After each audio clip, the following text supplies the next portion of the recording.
Hey there. So welcome back for whoever. You can be However, live. I should I actually should I should not have me talking in delay on the behind here. But anyway, Stephen Oliver again, financial advisor marketing. I am joined by quite a character, but Rob, you're quite the marketing expert.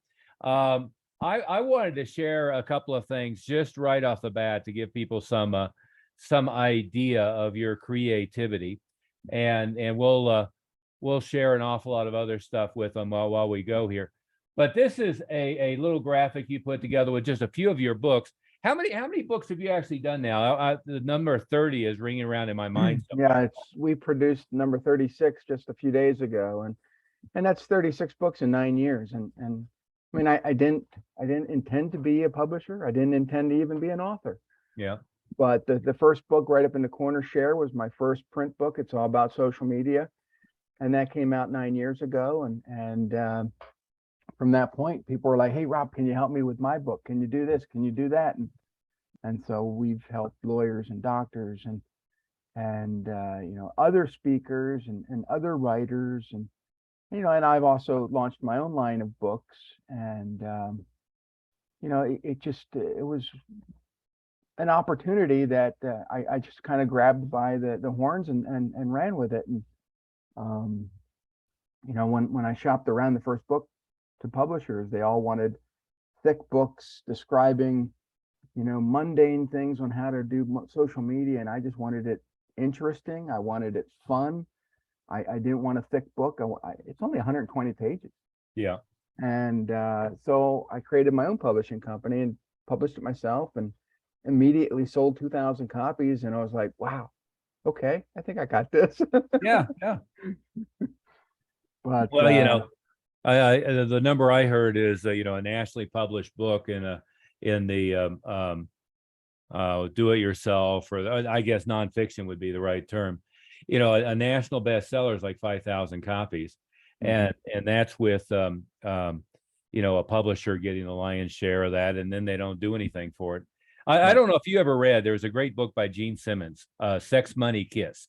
I don't know. I don't know. Heard about it. Never read it. It's a great business book, and of course, it's got his opinion on sex and marriage and one thing or another too.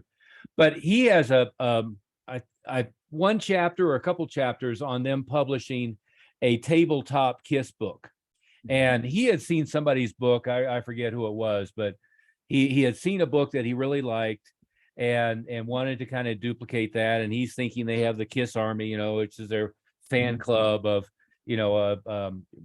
huge number of raving fans. I was a part of that club in 1978. There you go. I imagine I was too. I remember seeing them on their tours a couple times when I was in high school, as well as more recently on the senior tour. They practically have to go out in wheelchairs and walkers at this point.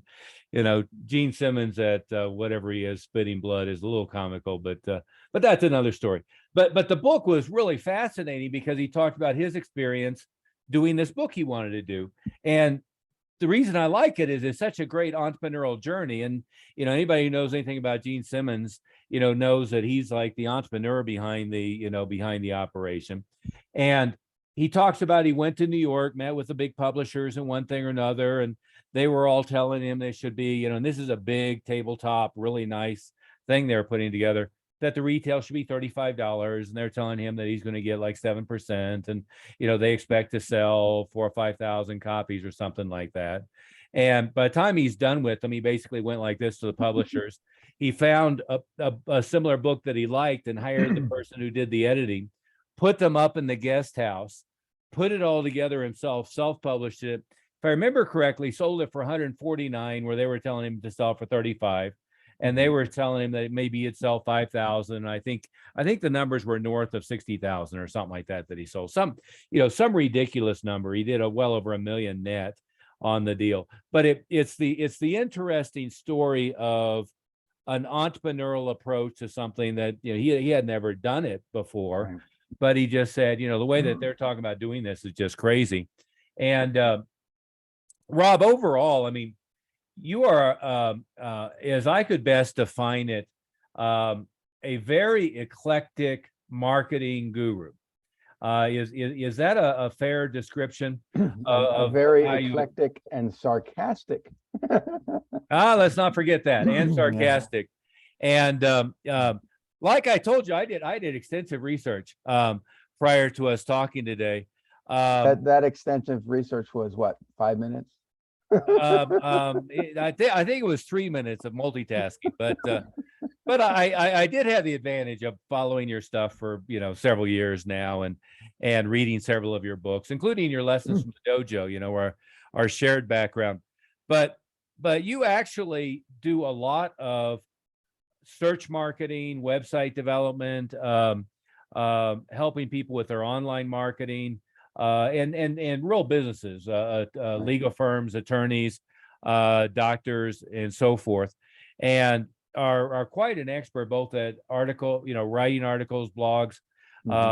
Your podcast is now at what, episode number 382 or something like that? It's 200, and I just recorded the 221st episode, and but yeah, it's been going on. I was for about 5 exaggerating, years. but you get a lot, yeah. A lot of them, yeah. Yeah. And what do you do? A couple a week? What's your frequency? Well, I try to batch record them, so I'll record 6 or 7 of them at a time. That way, the whole month and a half is taken care of, and then I don't have to worry about them for a while. Yeah. Now I do have I think 13 of them pre-recorded. That'll take me till the end of December, and I'm working on January's now. But I used to record once a week, and then I found that I just didn't have time, or I was caught up in doing something else. So this way, I just, hey, we're going to record this week. Anybody who's interested, let's go. And I don't like you. I don't jump in. I don't do bios. I don't do crazy music. I don't do extra. It's just, to me, it's just get the information out there, let people introduce themselves, and go from there. And people love my show only because I have fun with them. I don't ask them personal questions. I ask them, and try to stick mostly with business, or how they got to where they got, or their origin story, how they became this, awesome superhero. And, I don't really have, I like you, I don't do a lot of research. I jump in, okay, yeah, that's interesting, let's go. Yeah. And I go where the conversation's going. I think you can't and you already said 2 things that for everybody who's a financial advisor listening to this should really have made a note of and taken it away. One is, with all of the books that you've done, an awful lot of them are relatively short, very entertaining. They're not designed to be textbooks. They're designed to cover a subject. And sometimes the subject is sarcasm and wit and messing with people. I love the Rob versus the morons versus the scammers versus the wackadoos. I'm gonna steal the wackadoos line somewhere along the line, because especially in our mutual love of martial arts going back a ways, there's a lot of wackadoos in that side. The thing is that it started out with Rob versus the scammers, and anybody who's ever taken the calls, the Visa, MasterCard, scams, and I was getting so frustrated. I was getting 30 calls a day. And I finally said, enough's enough. Let's try to, keep them on the phone and just, antagonize them as much as they are me. And I would share these conversations to Facebook, and people would laugh and it'd carry on. Rob, send me more. This is brighten my day. And so I assembled about 50 of these stories into a book. And after each story, I put a little life lesson or business lesson or some commentary that helps business owners overcome something. Yeah. And people just loved them. Yeah. Now, when I was putting it together, I put it out there. I said, hey, give me some feedback. And, one person says, Rob, it's just a collection of stories. Nobody's going to care. And I'm like, yeah, whatever. I'm going for it. Yeah. I know I have something. And even if it helps, a few people, that's all I care about. But people really loved them. And so I pressed on, and I had enough material for Rob versus the morons. And it was the same thing. It was just customer service going through the pandemic was just going. It was horrible. Oh yeah. And so there was, and then 6 months later, I followed up with Rob versus Humanity, because at that point, COVID was just full-fledged out there. And but now there's 6 of them. Yeah. And I love it. I was approached to consider the books into a TV show. Okay. So we wrote the pilot episode. Mhm. And the thing is about the pilot versus the books is that for TV, you have to have an ensemble cast. So Right. you have to bring in more characters than just me going against these scammers. So Sure.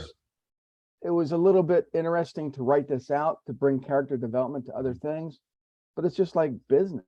I mean, everybody that works for you has to have some type of character input into how you run. Yeah. And you can take it with a grain of salt and say, yeah, just like the person who didn't like the stories, where you can say, look, this is how we're going to go forward. And I have a good feeling about this. Let's continue. Exactly. But I think too many people get sucked into the, oh my God, that one person critiqued it and said it was bad, so I better not do it. Yeah, I got one comment on social media of somebody said that was stupid, and I got freaked out. Like, really? Somebody had an opinion. Imagine that. Somebody whose opinion doesn't count shared their opinion with you, and you're freaked out about it.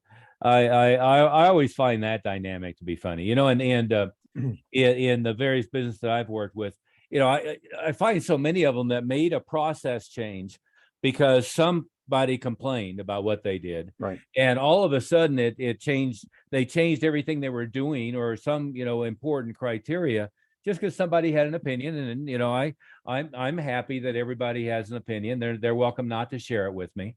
That was one of the time management tricks I used to teach the martial arts school operators is, everybody in the middle of the day is, always coming up to them, do you have a minute? And the first thing was look at their watch and say, no, not really, but what did you need? Right. Because most of the time if somebody's trying to share their opinion about doing something, they have no idea what to do, mostly because they're on their off hours and they think their opinion is valuable. But the 2 points that came right out of your mouth that I wanted to make sure nobody missed was, one is I try to get advisors to do a book or a series of books. A marvelous tool for marketing themselves is to have a new small book a quarter or a couple a year or something like that. But then they can, print them physically. They can do it digitally, but physical is much better on this stuff, where they can mail them to all of their clients. Their clients can use them as pass-alongs.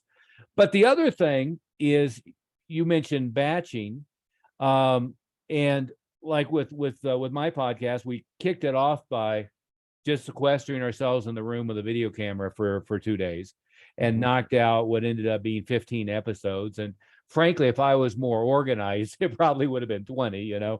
We did a lot of BSing around the edges and long breaks for lunch and so forth.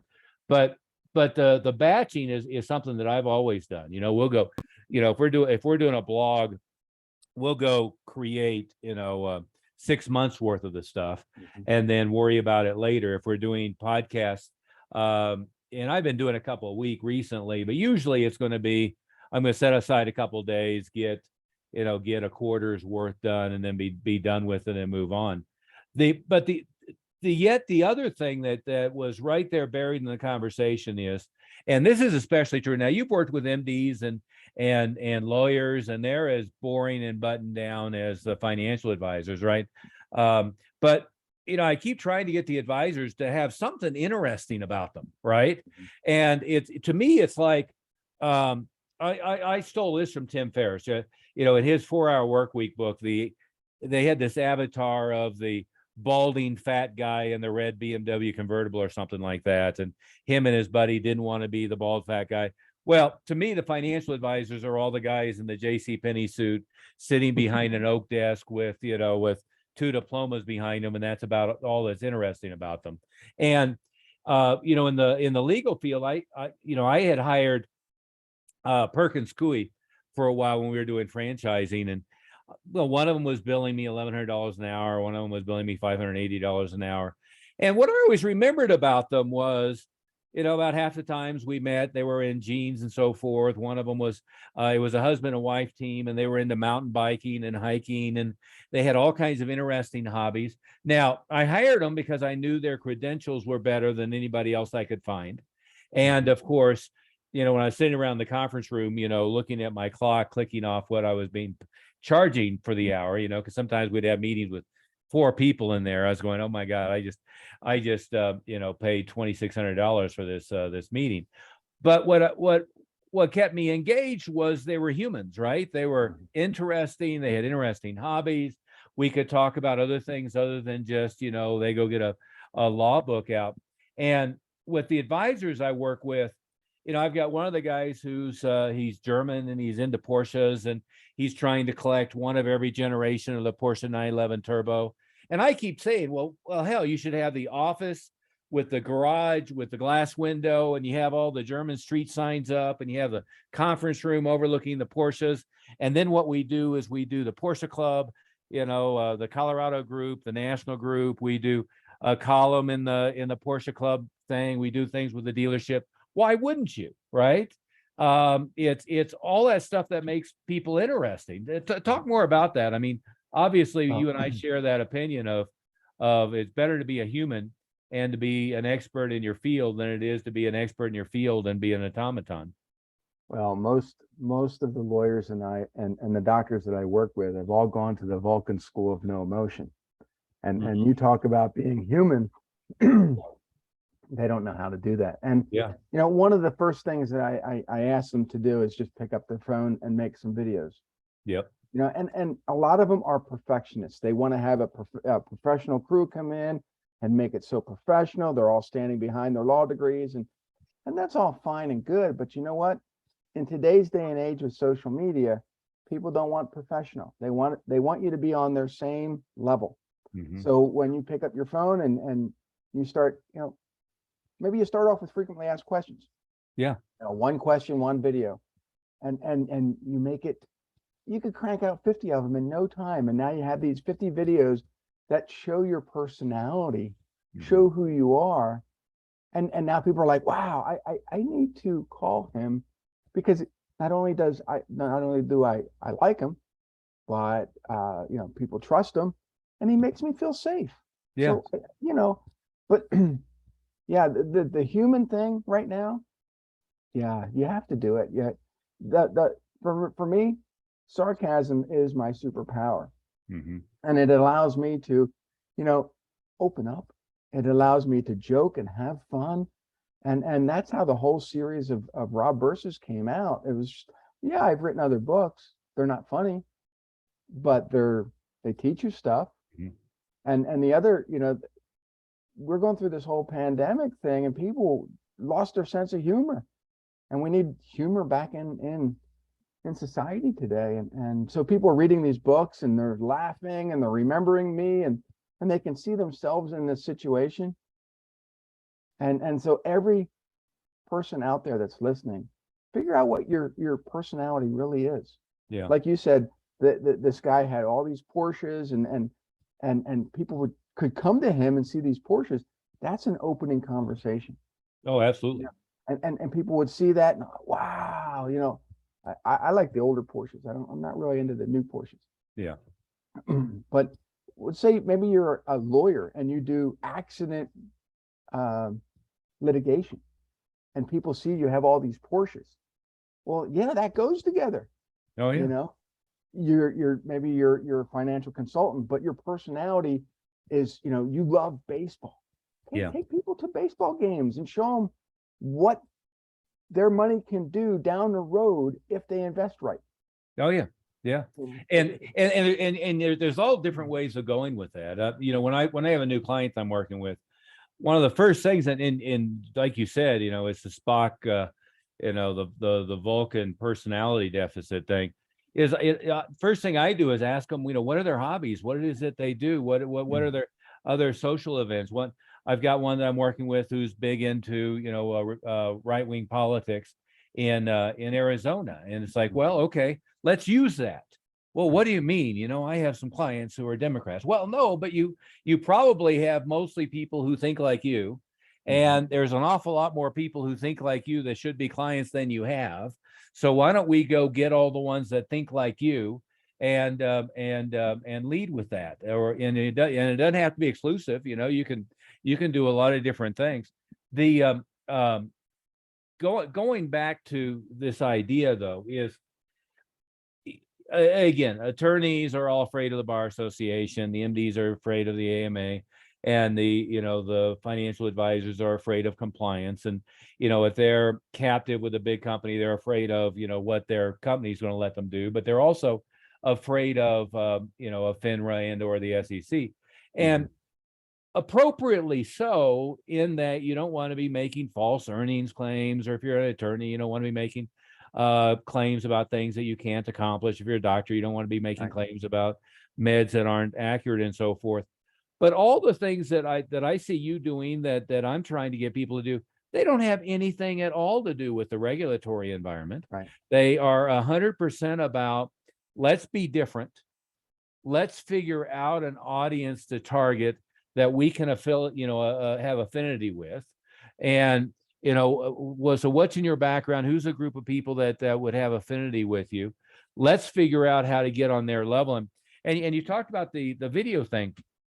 I mean, I've seen some great stuff recently, and with years of video training and so forth, I was always trying to get people to have a professional look and hold it landscape and all of that kind of stuff. But nowadays it's let's do the selfie and let's make it interesting. And I just happen to be out here and I had a thought about a question that I was asked recently, and that's powerful. I mean, and it's powerful in Facebook for the older crowd, it's powerful in TikTok for the younger crowd, is powerful all across all the platforms. I was never a fan of TikTok, and No. I was a holdout for years. I just didn't want to get on it, and I told everybody there's no way I'm ever getting on it. And one day I thought, you know what? I have all this content. I have all these videos, all these interviews, all this stuff I have on YouTube. Why not share it over on TikTok? Yeah. And I did. And immediately, I think within a month, I got 2 new clients. And I'm like, okay, it took me very little time. Why did I hold out for all this time? But we have these impressions of certain things, and I get it. Maybe it's not our demographic, because most of the people on TikTok are pointing or dancing. That's not for me. Yeah. But when you can recycle some of your old stuff and put it on a new network, whether you're there all the time or not, it's going to help. Oh yeah. Yeah. Well, and nowadays you can have stuff out everywhere, right? And the more places people find you, the more places they stumble across you, the better off you are. And again, it like you did a wonderful. In fact, I pulled it up too in my extensive preparation prior to our meeting here. But you did a review of my new book, which I really appreciated that as well. And it frankly is a little different than what we're talking about for that you're usually getting your clients to do, that I'm getting my clients to do, because it comes out at about 350 pages. And I believe at least it's pretty in depth on everything from LinkedIn marketing to YouTube to podcasting to SEO and all of that. And it was done intentionally for that. I wanted it to be a little bit more like a textbook and something that could go to this, the marketing director at LPL or one thing or another, and be at that corporate level. But most of what, in fact, I learned this lesson. This is how far back it goes.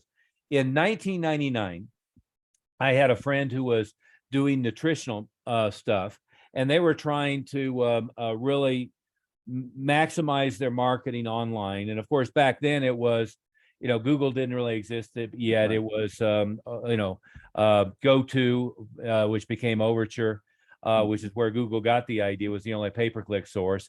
And then you had Alta Vista was the #1 search engine. So we were trying to get in Alta Vista, and we were trying to do Yahoo, and we were, experimenting with GoTo and so forth. But I did a book on internet marketing in 1999. And it was originally for martial arts schools, and it kind of broadened itself out. And then I did another book on direct response marketing. And both of them were very technical and detailed. They weren't very big, but they were, how to do search placement, all the software and everything. And then I ended up packaging in this program called Extraordinary Marketing. And I thought, well, it really needs something else. So I got on my Harley, went up to Aspen. I'm in Evergreen, so I'm only 2.5, 3 hours away.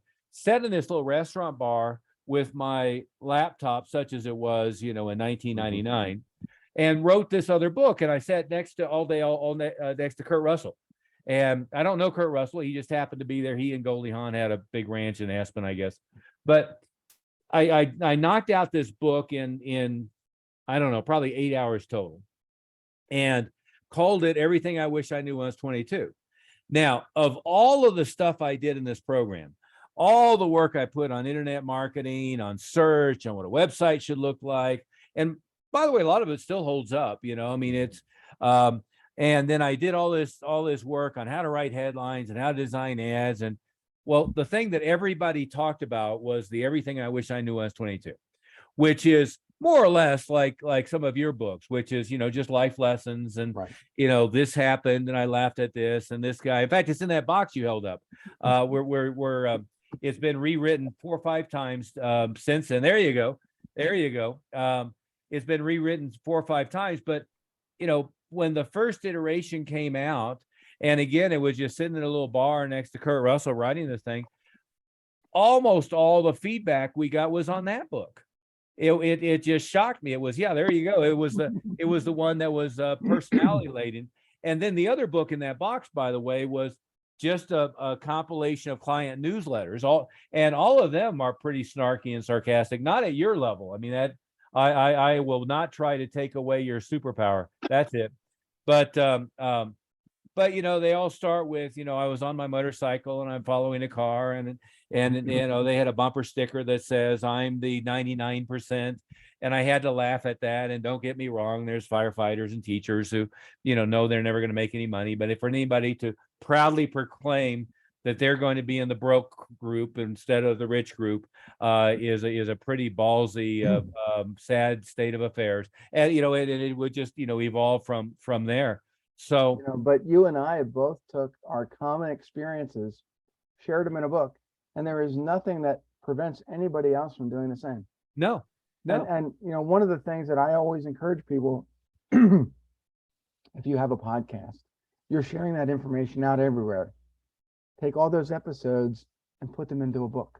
Mm-hmm. I mean, we have one client that every 50 episodes or every 52 episodes, a whole year's worth, goes into another volume of a book. Sure. He hands those books out. And regardless if people listen to his podcast, every time they contact him, he puts a box like this with his books, sends them out. So he has one book. It's just all about him and his practice and how he became a superhero.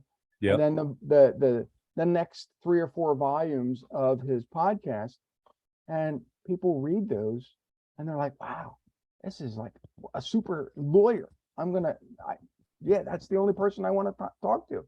Oh yeah. And so,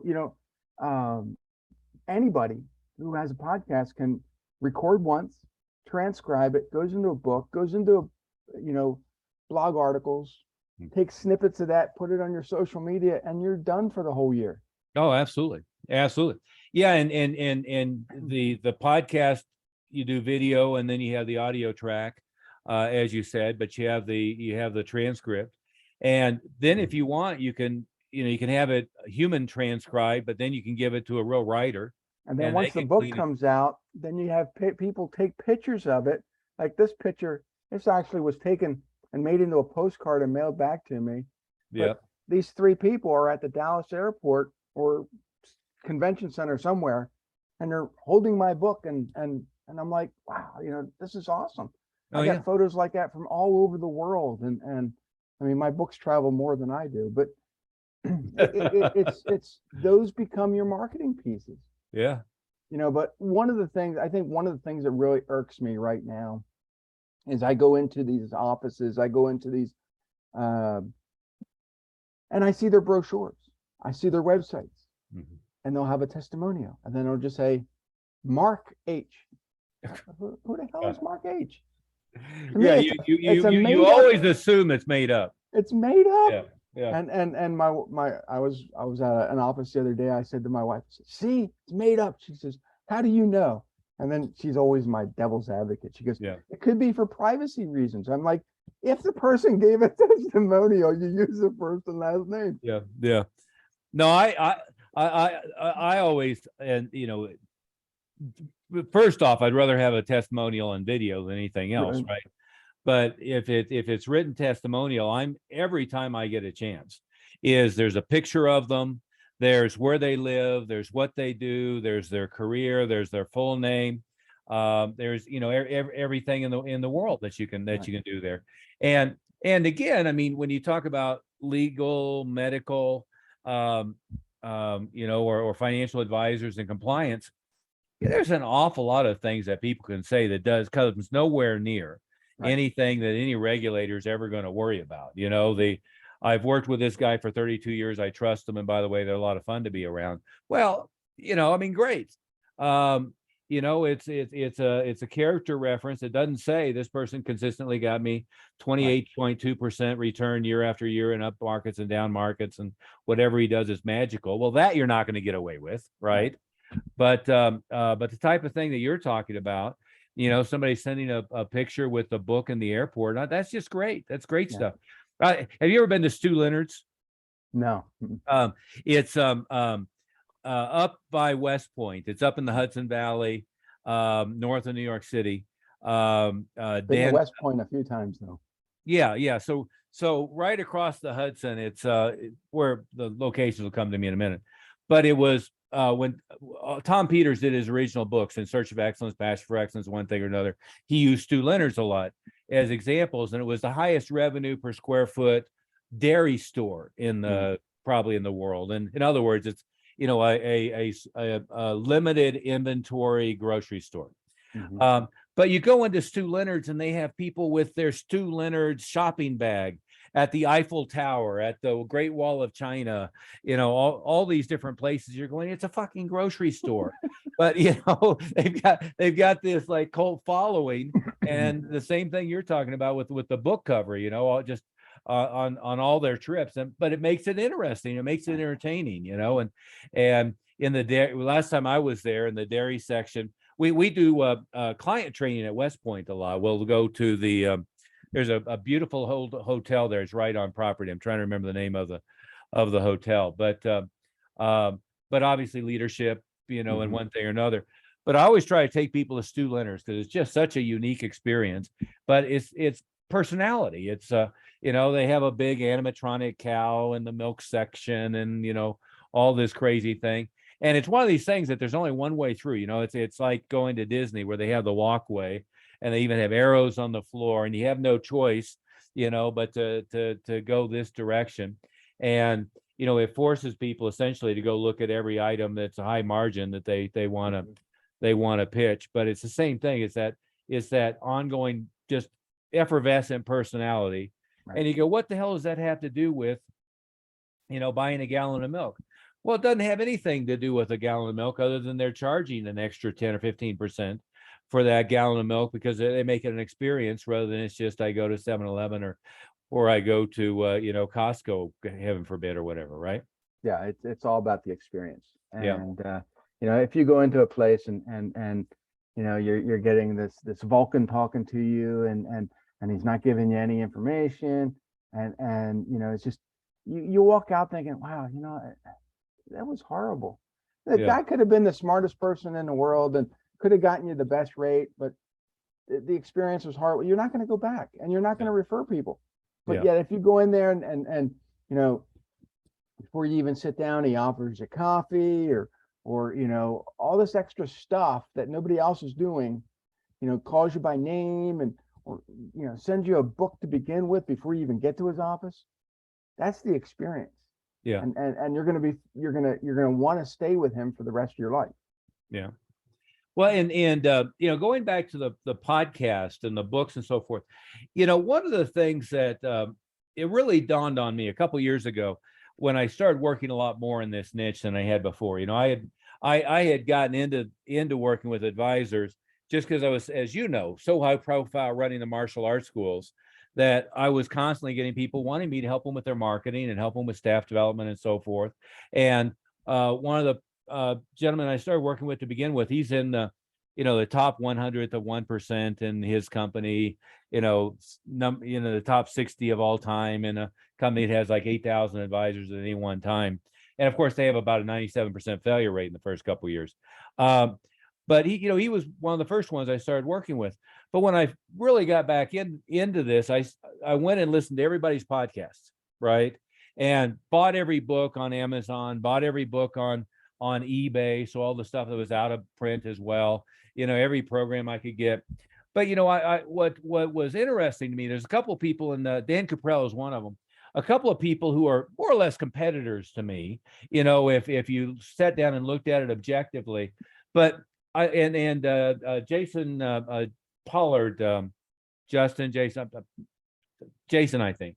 But I listened to their podcasts online, subscribed to their newsletters, and several of these people I've met, I've done podcasts with, and so forth. But long before I met them, I felt like I knew them, right? So I was listening to like Dan's stuff, and he has his son now working with him, who's recent college graduate.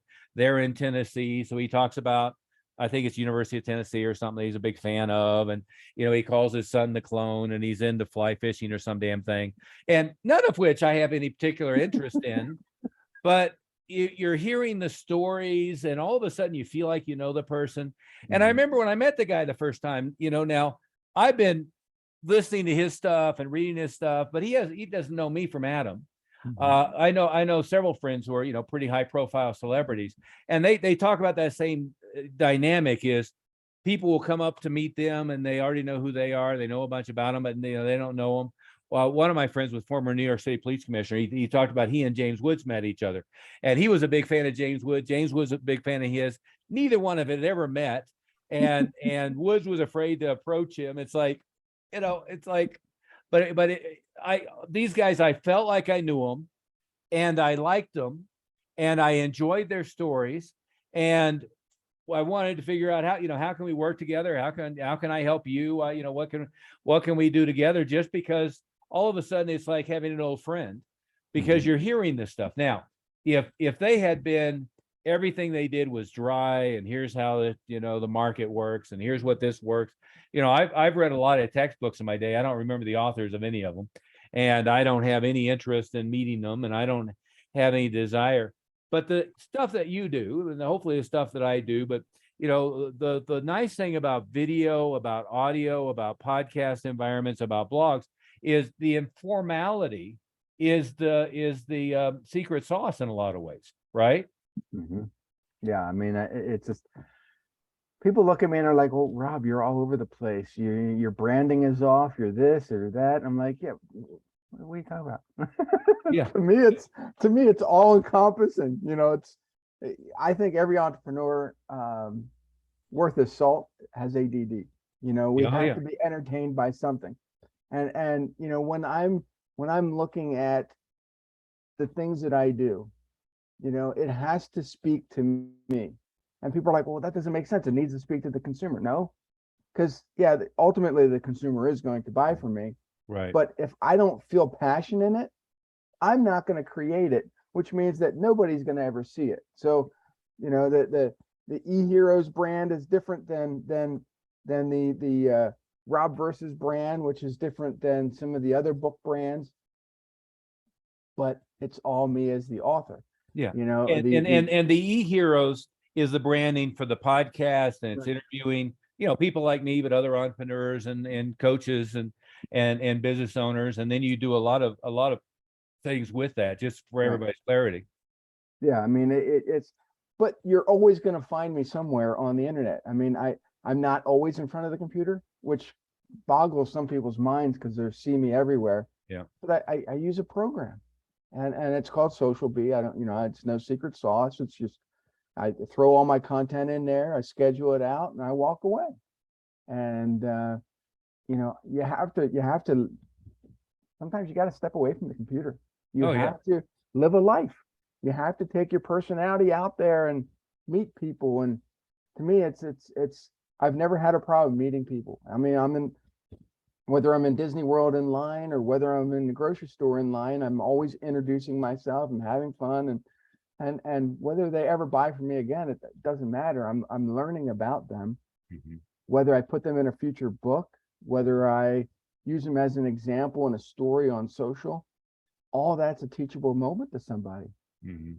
you know, Well, and just being observant yeah. of what's going on around you. I mean, I don't know how many great business stories I've had just from taking my kids to Disney, right? Both of good and bad, you know. But you end up with these stories of, you know, I remember my son. There was a great. Hopefully, it's still there. Z Ultimate, I think, something like that. It was. But here's what the business is. You'll appreciate this if you haven't seen it. Is you go into downtown Disney, and I think it's at Disney World and at Disneyland, and what they sell is remote control model cars, right? So you can buy a Lightning McQueen model car. And when we went to this, and the first time I was there, I had my daughter, who's now a senior in college, and my son, who's in high school. But she was young enough to still be kind of into this, and he was maybe 4. And so we go into this place, and here's what it is you can design your own car. They have a mechanics bay, and they have a mechanic there that helps you assemble it. And so you can get the little Porsche, the blue Porsche from Cars, but then they can have side pipes, and they have a blower on the hood, and they have stripes and one thing or another. And just out of curiosity, because I just couldn't help myself once I pulled my credit card out, right across the street, and I mean like you can see it in the window, is the Disney store. And they're not charging a low price. There's the Lightning McQueen car remote control that you can buy in the Disney store for $45, right? Just out of curiosity, I go on my phone and I look at Walmart, and I can buy the Lightning McQueen remote control car on the Walmart site for, I think it was $22 at the time. Well, the Lightning McQueen car in this store was $114, right? So by the time we got done with, do you want the rechargeable battery? Do you want the extra super duper battery? Is the Porsche going to have side pipes? Which, of course, the engine's in the back. Porsches can't have side pipes, but there was no telling my son that was not a deal. There was a blower over the trunk, which is, there's nothing under there, but it had to have the blower. It had to have the racing stripes. By the time I was done, it was $114. And the difference between the $23, the $45, and the $113 was the experience of the mechanic, and they put it together and all this stuff. Because I dropped $300 in this store, and it was worth every penny. Yeah, Because there was, Disney knows how to capitalize on the experience. They do the same thing at Galaxy's Edge with lightsabers. Yeah, you can get a lightsaber at Walmart for $20. I mean, yeah, it's plastic. It may not be that great, or you can buy a $200 lightsaber and assemble it and watch it being made and doing this and doing that. And there's a long line out the door for people that want to do this. Oh yeah. There's not a line for the $20 sabers at Walmart. There's the line for the $250 ones that have a guy in a stormtrooper costume standing there. Right. Yeah. So it's all in the experience that you give people. And just like Disney does every single day, you can do it in your business, and I always tell people, okay, maybe you're new in business, but don't charge low prices. And people are like, well, I need to get business. People don't know who I am. I'm like, well, they don't know who you are if you've been in business 20 years either. Yeah. Charge higher prices. And to me, it's just, that was my problem when I first started. I had a cleaning business a long time ago in 1995.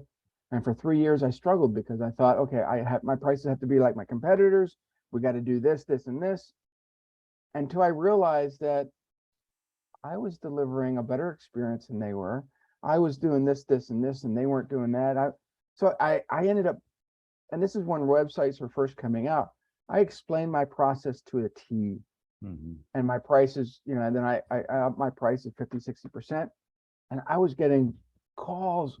I mean, I couldn't keep up. I had to hire more people. I had to buy more vehicles, and so yeah, my prices were higher, but right off the bat, I explained to people exactly what I was going to do for them. Yeah. There's a great book. It's a classic. I think I I stumbled across it because I was taking Tony Robbins seminars on influence, but it's Robert Cialdini, Influence, Science, and Practice. It's an absolute classic when it comes to sales. But practically the opening line in the first chapter is a story about pricing. But the takeaway is, absent other objective criteria, price determines perspective or perception of value, right? So, I mentioned, hiring attorneys that were just a ridiculous amount per hour. Well, I didn't know, a best franchise attorney from the worst franchise attorney, truth be told. But if they were charging me $1,112 an hour or whatever the hell it was, obviously they're good, right? And that's the way people think about this stuff. Now it's not true. If I want to buy a case of toilet paper, or I have a company party and I'm going to go buy 10,000 burgers. But what we do, both in the service that you and I provide, but in the service that an advisor provides, the service that an attorney provides, the service what a doctor provides, what you want is you want the best one at what they do, right? And I tell people I work with all the time, they don't make the decision of who's cheapest. They make the decision of, I want the best guy. And then, is it going to work into my budget, right? That's the decision-making criteria. And oftentimes, if they can't work into the budget, they're not going to go for the second best. They're going to try to figure out a way to work out exactly who they think is best into their budget. Right. Pricing is a strange element. The Cialdini story is, it was a gift shop, and there was what do you call it, topaz, or whatever the green stones is they sell like in Arizona, and gift shops. And the owner is going on vacation, so she tells the assistant manager, they have this big bowl of this stuff, it hasn't been selling, so she leaves a note, and the note's supposed to say cut the price in half. They go on vacation, and what's happened is the manager misread the note and doubled the price. And now, while the manager was gone on vacation, they sold out of the stuff. And she comes back and says, "Oh, cutting the price worked." They go, "Cutting the price? I thought you were crazy. I doubled the price." And all of a sudden, people couldn't get enough of it. Well, they all thought it was something precious, suddenly, and they were buying based on that. But that's the way what you do works. It's the way what I do works. It's the way that any advisor. Now, advisors sometimes don't have much control over what their pricing is, but still they can charge a planning fee. They can charge ongoing fees, etc. And the worst thing to do is be having a negotiation on price. Oh yeah, well, he charges 1%, I'll charge 0.65%. Well, okay, but why do I want the cut rate guy handling my retirement savings, right? I want somebody who's good on top. I had a client that's a travel agent, and most travel agents get paid on the back end. So once you're done your trip, they get a percentage. And some of these have to wait 6 months to a year to finally get that money. Well, I said to the client, I said, that's ridiculous. I said, you're doing all this stuff that's way more than most travel agents do. You're providing concierge calls, you're doing this, and this. I said, why don't you charge a fee for that? Well, we're not supposed to in this industry. So I said, says who? I said, you can have a tier where they're paying for concierge service above and beyond what you're doing for the travel. And I said, price it starting at like $4.99 or $8.99 or whatever. She says, I don't know about that. I said, try it. Yeah. So she did. And she said every single person she told about all signed up. Yeah. Within, the first couple months. And she's like, wow. And then she upped her price a little bit more because she knew she could get it at that point. Yeah. And I think we all just need that confidence boost. But one thing I do not like to do is ever ask somebody what their budget is. No. Because most times they don't know. Sure. And so if I'm thinking, okay, this client is worth, I don't know, $50,000. Just, and they come back and they say, well, our budget's 10. What am I going to do for 10,000?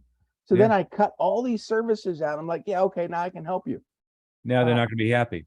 Not only are they're going to be the biggest pain in the asses ever. They're going to expect you to do that $50,000 worth of work for 10. No. get rid of them. Don't even, if they got to be able to afford you, you know, and I think that's where a lot of entrepreneurs make that mistake. They cut their rate in order to get more clients in hopes that they can build this business. Mhm. And, Well, and they're fighting a never-ending battle. yeah, and they you know, not to put too fine a line to it, but they take anybody who can fog a mirror, right? Mhm. And then the other thing I see is they're afraid to fire clients, and Right. you know, you can fire people nicely. It doesn't have to be, you know, you take them to a public square and execute them. You know, That'd but be nice. That would be nice. well, with some of them it would be. I think there are legal consequences to that. But yeah, I mean, it's I've and again, I stole this from somebody, probably Tom Peters, but you know, taking the bottom 20% and getting rid of them, Mhm. and then doing that regularly is one of the most refreshing things you can do. You know, I know your business is structured, I think, a lot like mine is. You know, I tell people the biggest thing that changed in my life is I started getting rid of all the stuff that pissed me off, Yeah. and got rid of all the people who pissed me off. And all of a sudden, when I was doing the stuff I liked, that I was good at, and not dealing with people who annoyed me, is my income quadrupled, you know, and my work hours improved, my And attitude improved dramatically, everything improves. one of the benefits of writing books about my adventures dealing with, you know, morons and scammers and whatnot is I think a lot of my clients are afraid to mess with me now because they might get into the book or the next book. You become like Taylor Swift with boyfriends. They don't want to be used as an example. No, you know, I have never been compared to Taylor Swift, but thank you. There you go. There you go. Well, you know, isn't that the secret of her success, that she writes about what assholes all of her boyfriends or former boyfriends are? But you know, with financial advisors too, they could say, look, our starting limit is $100,000 or 200,000 or $1 million. Oh, And when you get to that level, all you're going to do is attract people that are exactly the type of people that you want. yeah, And it makes it so much easier to work with. yeah. Well, one of the examples I use a lot in that in this industry is Fisher Investments, and they're blatant about it. I mean, everything they do is, if you have $1 million or more, then blank blank blank blank blank. You know, here's how to deal with $500,000 or more. You know, their headlines or the subheads are all telling you, you know, if you don't have $500,000, don't even, you know, darken our door. And you know, but people are afraid to do that. They're afraid to, one, not take anybody who has a pulse. Right. And what happens, as you know, when you're starting out your business, you mentioned it before, when you start out as, you know, in the carpet cleaning business, is, you know, you think you have to charge low rates and take anybody who, you know, whose credit card may or may not clear. But if you start with day one of being premium, and you start with day one of being top tier, and you start with day one of only taking people who are quality clients, well, that creates this attraction mechanism where you attract more like what you want, and you automatically repel what you don't want. But if you're, you know, desperate to get anything that moves, right, is it does the opposite, right? Nothing's more repellent than desperation, and nothing's more attractive than people who really don't need the business, who don't need the who only want to work with people who are a good fit for them. Yeah. Yeah. You know, and there's a lot of service industries out there that will accept clients the same day. Yeah. And I always think that's a bad way to do things, because now the customer knows that you're desperate for work, or you don't have enough work that you're going to take me right away. You know, so one of the first things I did was I would put people off 2 to 3 weeks. I mean, this was in the cleaning industry. You can use it for any industry, but put people off. You know, I can't service you today. Our next opening is in 2-3 weeks. In the meantime, I'm going to send you some information via email, via mail, via whatever, so you can get to know us. Yeah. And so, and then I'd have the opportunity to pre-sell what I call the upsell. So I You would bet. send them coupons, send them this, send them that, so that when my technician or myself got there, they're already inclined to say, well, yeah, well, I know I scheduled these 2 rooms, but now I want this, this, this, and this. And now we walk away with hundreds of dollars more, you know, so anybody could do that. It's Sure. just, you know, I'm kind of glad I'm not in the cleaning industry anymore. I'm getting too old. I love what I do now in consulting and writing books and helping people. But every industry you can learn from. You bet. And you just have to learn to adapt it to what you're doing. Yeah, yeah. Well, and certainly that's what I've adopted is, is we bombard them with information and give them an incredible amount of free material, but then they have to jump through a lot of hoops, right? And anytime I talk to somebody, they've been through 2 other people before they ever get to me, and they're not shy about, you're not a good fit, let's go do this other thing. And I'm not shy about it. In fact, and of course it works better that way, but sometimes I have people practically begging, well, what do I have to do to work with you? I just don't think it's a good fit.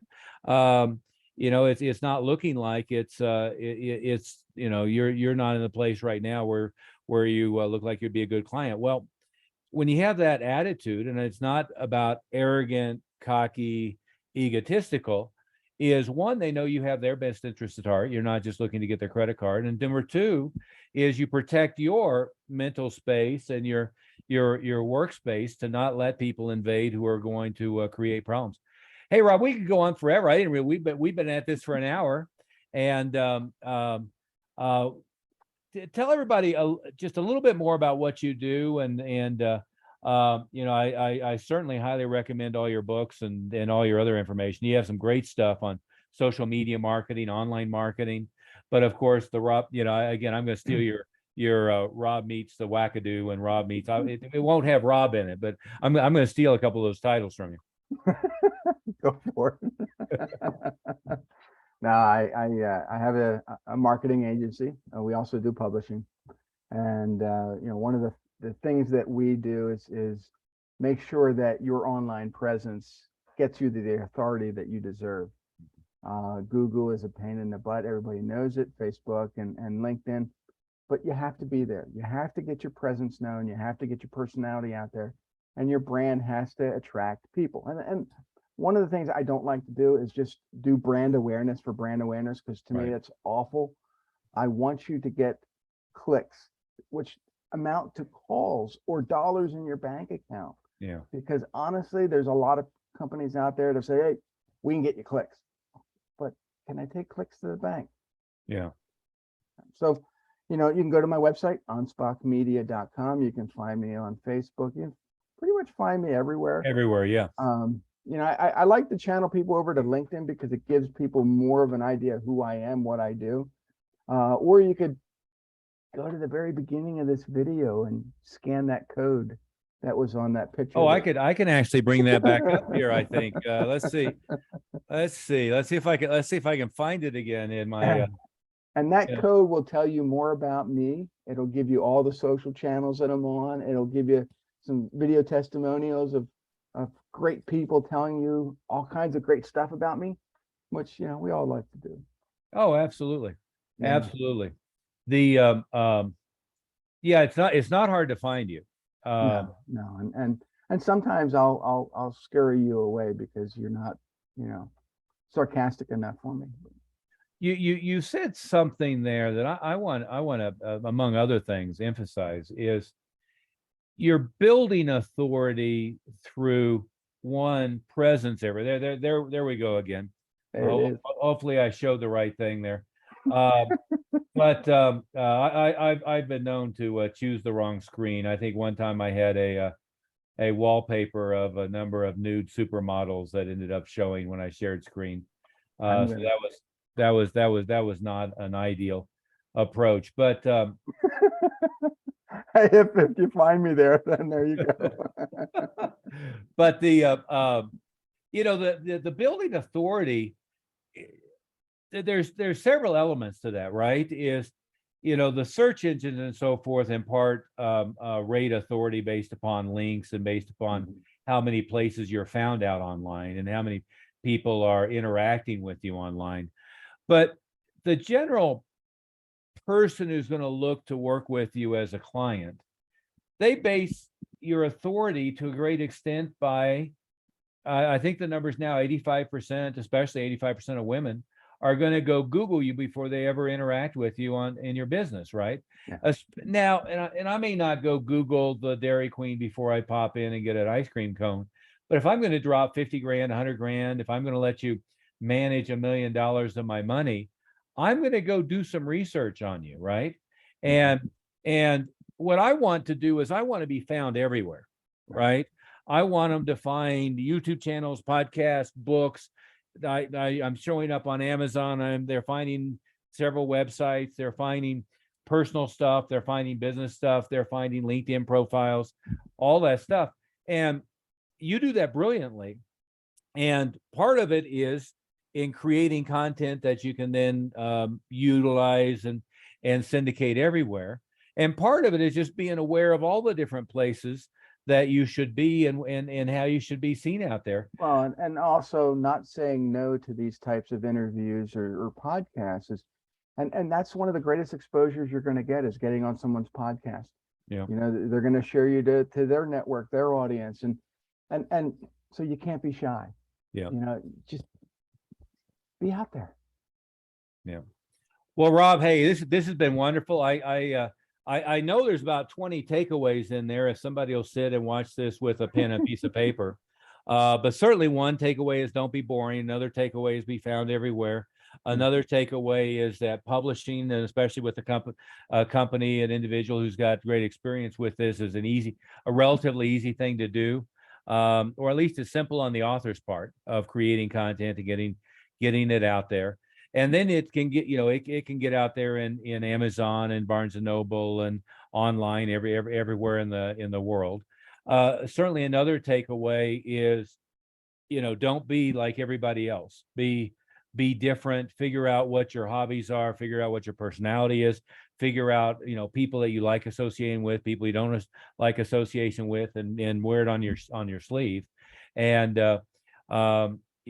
so there's an awful lot of takeaways buried in there, and I've only touched the surface on what people should have gotten out of this if they go through. And I know it's out of sync for a lot of attorneys that you work with. It's out of sync for MDs, and it's out of sync for financial advisors. But the ones that stand out, an example I used in my book, by the way, was what's his name? The famous attorney that was always in the suede jacket with the tassels, with the long silver hair. I can't think of his name. Yeah, it'll probably come to me as soon as we stop recording. But it's again, you don't have to be boring, and you don't have to be wearing a Brooks Brothers suit to be taken seriously and to have a high level of credibility. But yeah, you do have to be human. Yeah, and you have to let that humanity out. And even though my one book was called Rob versus Humanity, it was not about me versus humanity. Technically, it was about me trying to save humanity from themselves, because honestly, we need to get out there and be our own personal brand. That's how we're going to grow. Everyone's going to grow their business that way. Yep. It's we don't always have the money to create an empire like Disney or Coca-Cola, but we do have enough personality out there that we can grow our business one person at a time. And in the next few years, you got thousands of customers that, have accumulated that are going to start making you money. Right. Well, and just, I guess, to wrap up, that, the advisors are all fixated on one at a time referrals. Right. But, if you're not interesting, it's kind of hard for your clients to have a conversation over lunch about you. Right. I'm not sitting down talking about this guy has a great life policy that it does this and they're not having a conversation about that. But hey, I've got this guy I've been working with. He's so fantastic to work with. He's been doing a great thing with my retirement portfolio, but he's really into fly fishing. And did you know, whatever it is, if you don't have hobbies and interests and something unique about you, what are they going to talk about? Right. They're not going to talk about, oh, this guy, sold me this policy from Northwestern Mutual. Well, BFD, right? It's just not that interesting. Hey, on that note, we better wrap it up. But thank you so much, sir. It's been fascinating. And again, we could have done this 8 hours. Maybe we'll do it sometime so we can create content. Yeah, we should do 8 hours and people can watch, and yeah, it'd be fun. Absolutely, absolutely. What was there? One of the Shakespeare's movies, they did that. They did the whole thing in a movie for 6 hours. But I don't think I I saw want that. to before we end, Yeah, imagine you had 8 hours to develop content. What would you do? What would you talk about? I want you to yeah. think about that, because honestly, if you spent 8 solid hours creating content, you'd have enough content to last you all year. Oh yeah, yeah. Just set aside one day. One day. Yeah, with the phone turned off, with the office door locked, and just plow it out. And then you can create an enormous amount of content. I mean, Right. 8 hours you could do 16 30-minute blocks. Yeah. And then that becomes a couple of books. It becomes a ton of blog posts. It becomes all kinds of material. But that's exactly right. Mhm. Okay, I'm going to turn this off now and Adios, call everyone. it a day. All right.